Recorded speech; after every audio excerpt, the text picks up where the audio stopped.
I won't mess that up.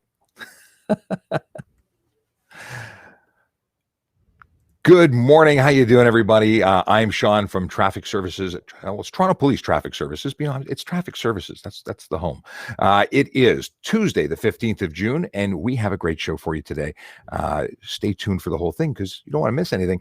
Brandon's going to start off. He's got some important information about VZET, where they're going to be. And then we have a guest today, Azar Malik. He is a driving instructor who's bringing content to you on TikTok. He's doing amazing stuff, and we'll be talking to him in just a moment. But Brandon, what you got for us? Well, I have our VZET update as usual because VZET is one of our number one goals. So, for those of you who are unfamiliar with VZET, that is the Vision Zero Enforcement Team. The focus of the Vision Zero Enforcement Team is to bring serious collisions and fatal collisions to zero throughout the city of Toronto. Today, VZET is going to be operating in 32 Division as well as 53 Division. For those of you who are unfamiliar with your divisions, you can always go to torontopolice.on.ca. Oops, I just clicked forward. And then we can find the map. From the map, we can select any of the divisions that we're in or just find the area we're in. And today we are in 32 and 53. So 32 Division, if you're unfamiliar, it's north to Steeles, east to Bayview, south to Lawrence, and then west to the CNR. So that's just west of Dufferin Street.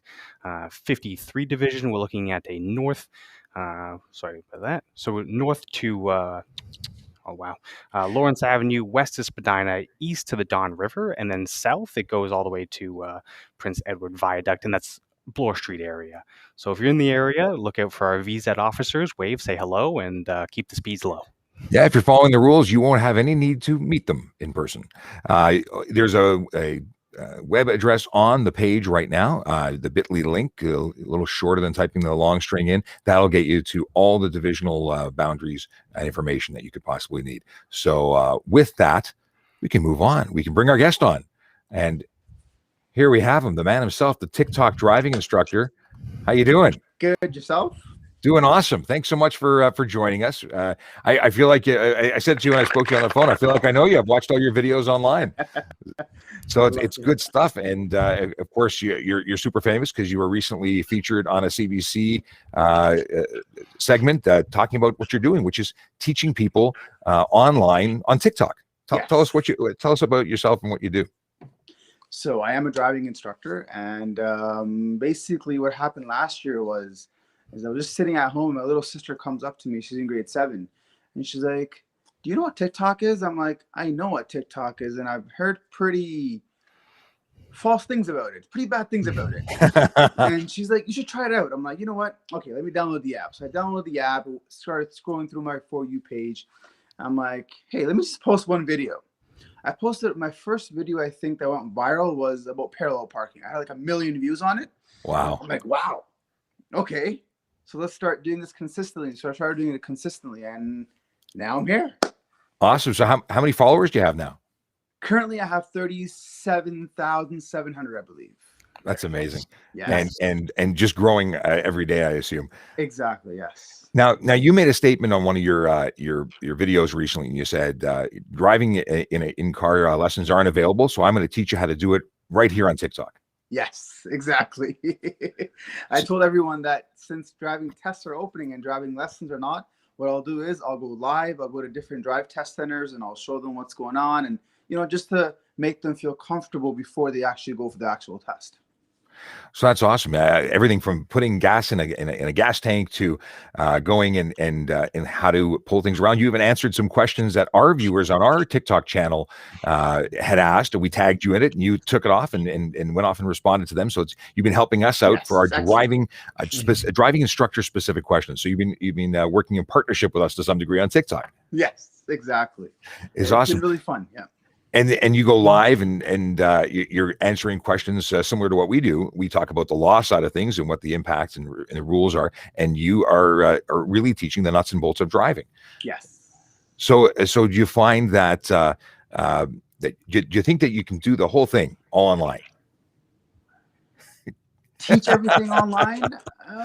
Okay, so this is what happened actually last Sunday. I was at the drive test center in Newmarket, and I was live. And then a person was practicing forward parking. So they kept doing it. But after the 9th try, I told my followers, listen up. this person has been doing forward parking in front of me for about 9 minutes now. Is it possible for me to go and teach them right through the window? And they're like, sure. So I went to the lady. I'm like, listen, do you need help on your forward parking? She's like, I've been trying to do this and I can't do it. And her husband was there as well too also. So her husband's like, we've been trying and we've seen you on TikTok and YouTube, but help us out with forward parking a little bit. I'm like, sure. So I actually gave them one tip. I showed them one of my videos for forward parking. They're like, oh my God, we missed that. She literally tried it the next try and she got it in. She's like, wow. That's amazing. Yeah. So there you go. A happy, well, I was going to say a happy customer, but really it's a happy viewer. You're doing it all for free. Exactly. Yes. Now, how long have you been a driving instructor? It's been about almost 8 years now. 8 years. And I understand your father's also in the same business. He started it. Correct. He's been about for about 25, 26 years now. Wow. Okay. Family business. Yes. Awesome. Yes. So are you going to convert the entire business to TikTok? Can't really do that, but No, I suppose you have bills to pay at some point, but that's really great. It's fantastic that you're contributing to the community, that there's so many people who need your help and you're giving it to them. So I appreciate that. Now you said you're going live. Are you doing that every day? I am trying to do it every other day.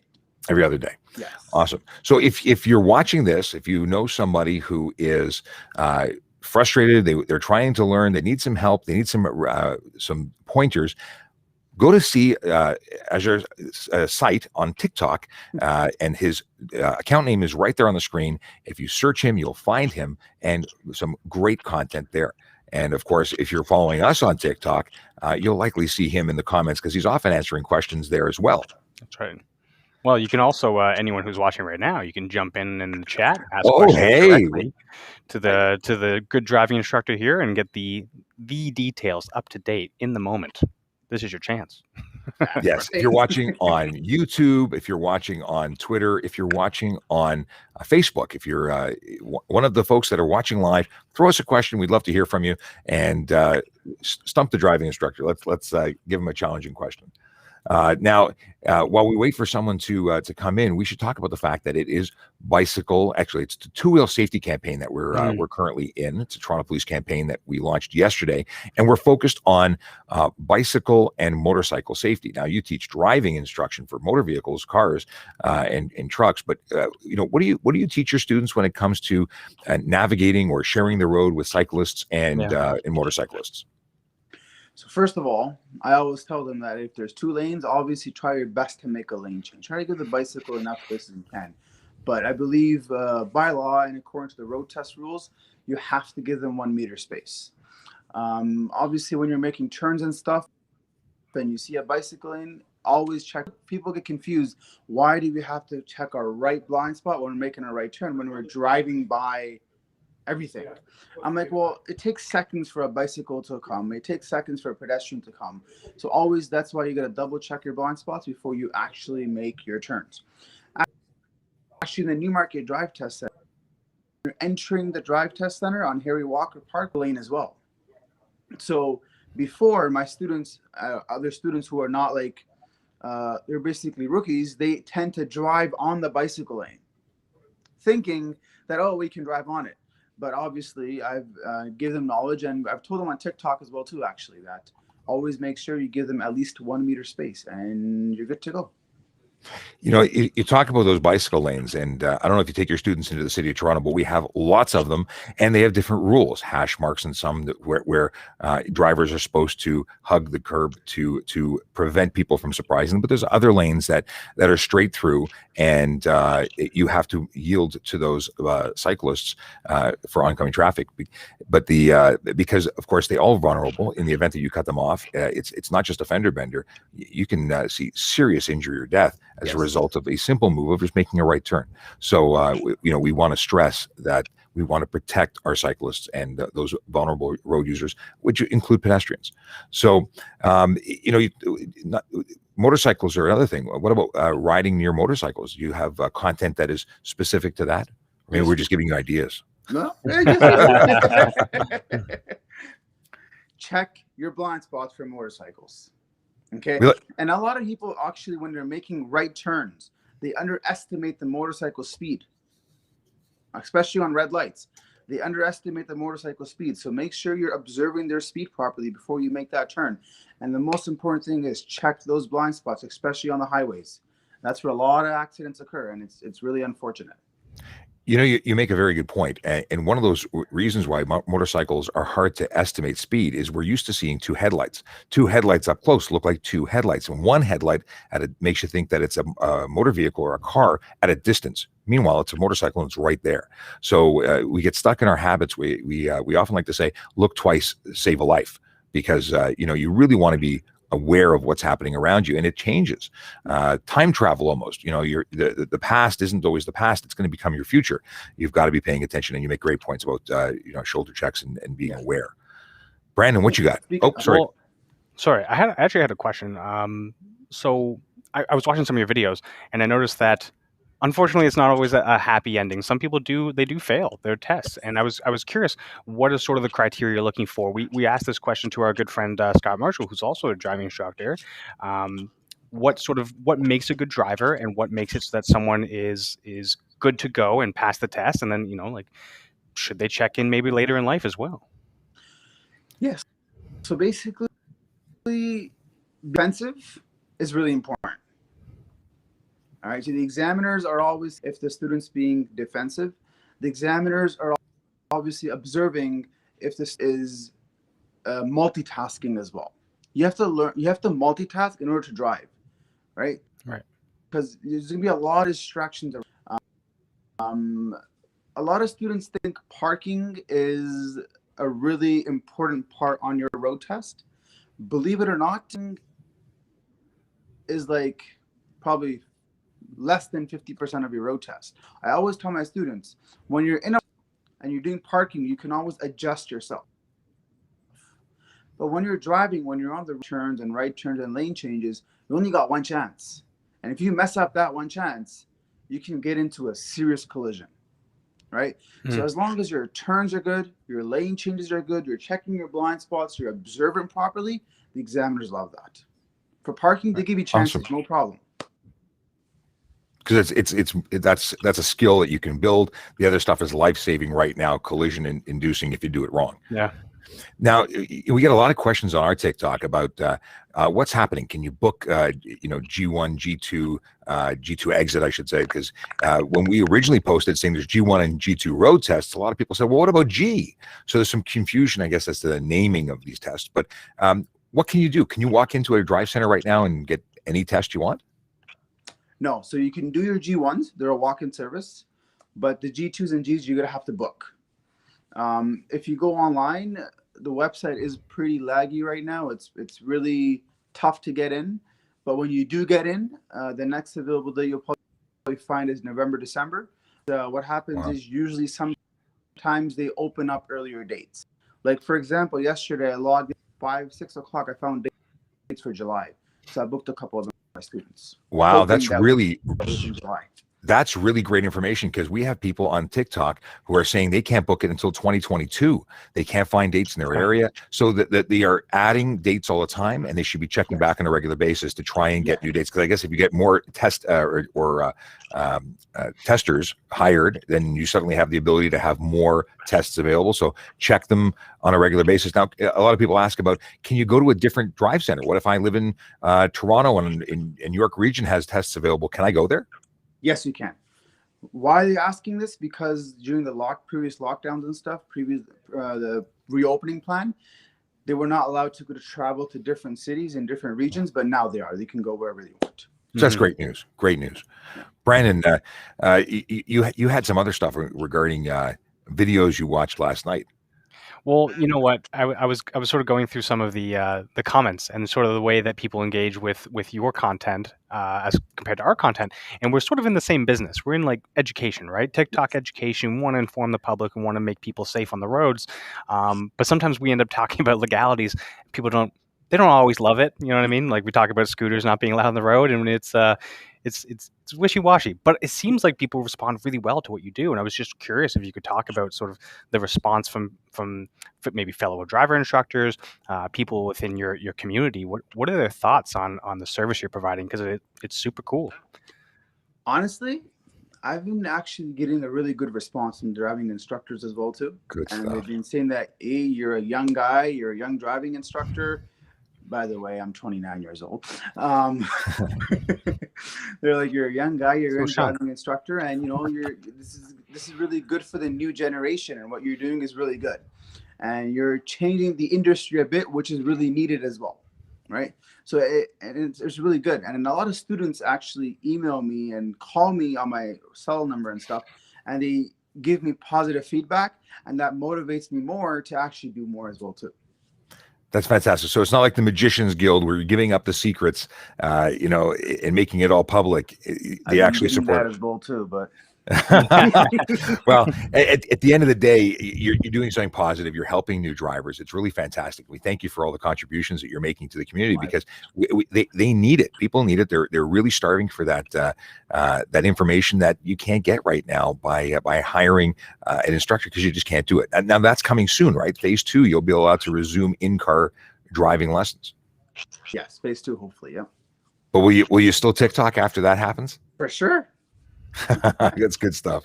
Yeah. Well, awesome. Well, thank you so much. If I think that this is the perfect time to talk about how you can continue the conversation. So, if you're already watching us, you can get us on Twitter. You can get us on Instagram. You can get us, of course, on TikTok and YouTube. But we go live at 9 o'clock every day, Monday to Friday. So it's not every day. We take the weekends off. But Monday to Friday, 9 o'clock till 10 o'clock, we're on live. And you can come ask Brandon. Well, you can ask me because I'm the face, but Brandon is actually on there as well. He's in the chat room answering questions live. And now your live is going to be at what time? Your lives, your next live. It's today actually at 10:30 and on 10:30, and you're going for a drive up to a drive center. So if you are interested in jumping in on his live, you should do that. And on screen is the address for his TikTok account. It's been amazing. So we're going to jump in on your live and check it out today. Sounds good. absolutely. It'll be a pleasure. Awesome. Maybe we'll have to do a joint live at some point because we can do that. That'd be cool. Yeah. That'd be cool. Yeah. All right. Very cool. Well, with that, thank you very much for joining us. We're going to throw up we'll do a post with some information about how they can contact you as a wrap up for here. And we'll do this again. Maybe we'll have you on a later date and get some updates as news changes. For sure. For sure. It'll be a pleasure. Yeah. Awesome. Well, listen, thank you very much. And we'll talk to you soon. Thank you, Sean. And thank you, Brandon. You're very welcome. Thank you. Take care. Take care. Okay.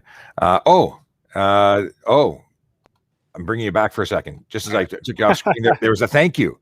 That was a thank you for you from YouTube. I like that.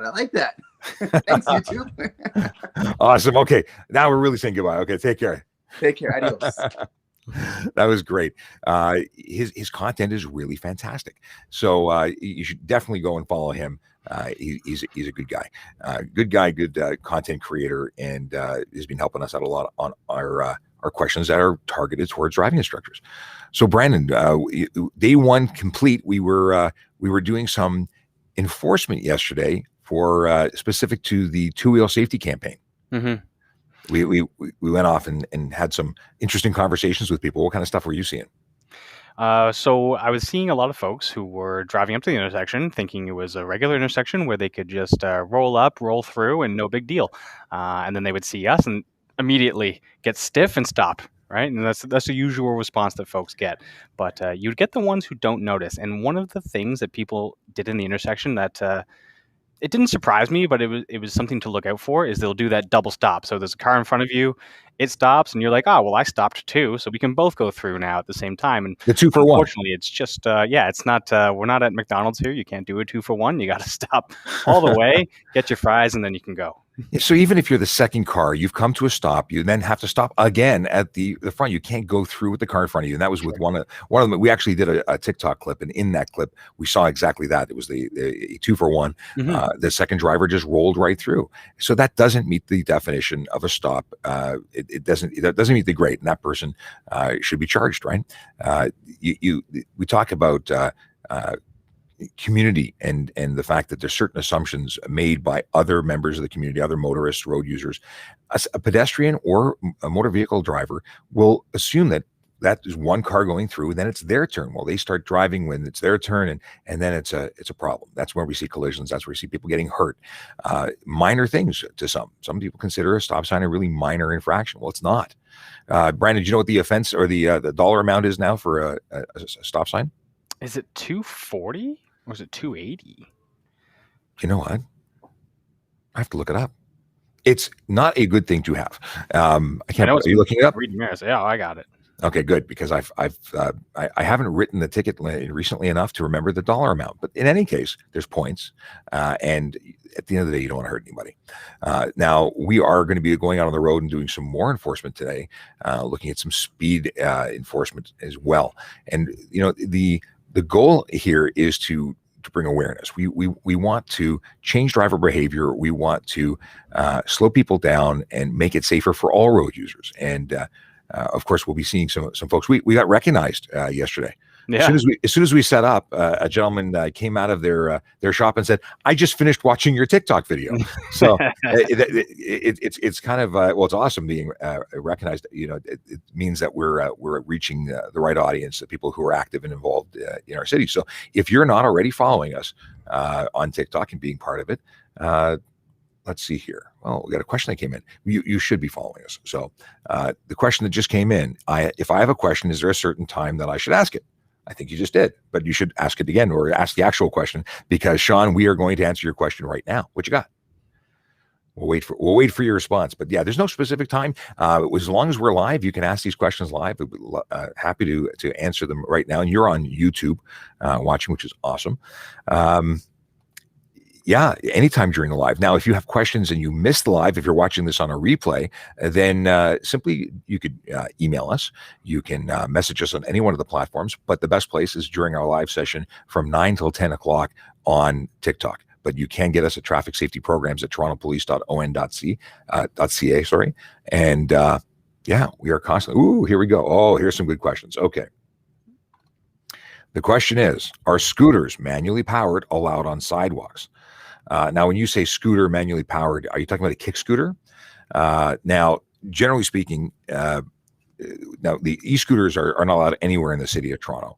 A kick scooter is not specifically prohibited from being on the sidewalk, although it is frowned upon. Pedestrians really need that space, especially when we have a city full of people who have differing needs.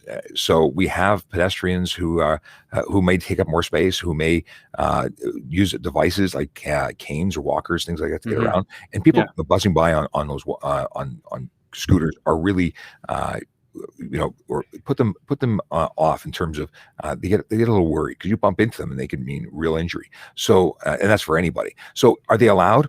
If you're using it responsibly, I don't think there's a problem. There is a bylaw that if you are using a skateboard, rollerblades, doing anything on a sidewalk that's dangerous to others, you could be charged. And just Sean's follow-up was that he gets some frowns when he's on the scooter, and that may be so. But if you're being responsible, if you can go really slow on a scooter, I would say I wouldn't want to be doing breakneck speeds, and hopefully you're wearing a helmet while you're using it. And Sean just followed up saying, yeah, since the road often contains small pebbles or potholes, can be very dangerous for scooters with small wheels. Absolutely, they're basically rollerblade wheels, right? With lots of with ball bearing, but they're solid wheels, and a simple stone can stop the wheel dead in its tracks and send you flying. So I understand why you'd want to be on the sidewalk, and especially with a kick scooter. So I think you're okay on the sidewalk, but you got to be really careful and simply yield to anybody else that's using the sidewalk. The pedestrians are the priority there. Awesome. Well, thank you so much for being involved in the conversation, Sean. It's always nice to have comments from viewers live, and hopefully we'll get to the point where we are inundated with questions, because we will go longer as long as we have stuff to talk about. But with that, we need to wrap up and prepare for going live on TikTok, because that is the next deal. Now, if you are not yet a TikTok subscriber or user, download the free app. We are available at Traffic Services, and we are very active. So we're posting content daily. We are also answering all the common questions, or at least as many as we can get to. You can email us or message us directly on the app in the direct messages section. And of course, you can interface or interact with us live when we do our live streams. So hopefully you'll find us there and get involved with the conversation. And with that, Brandon, anything to add before we go away? You're going to do the eyebrow. Just the dance. eyebrows. Just the eyebrows. My wife loves the eyebrows. At least someone does. She doesn't love the eyebrows. She's very distracted by the eyebrows. In any case, have a wonderful day, everybody. Thank you so much for tuning in, and we will see you again tomorrow. Take care, guys. Take it easy.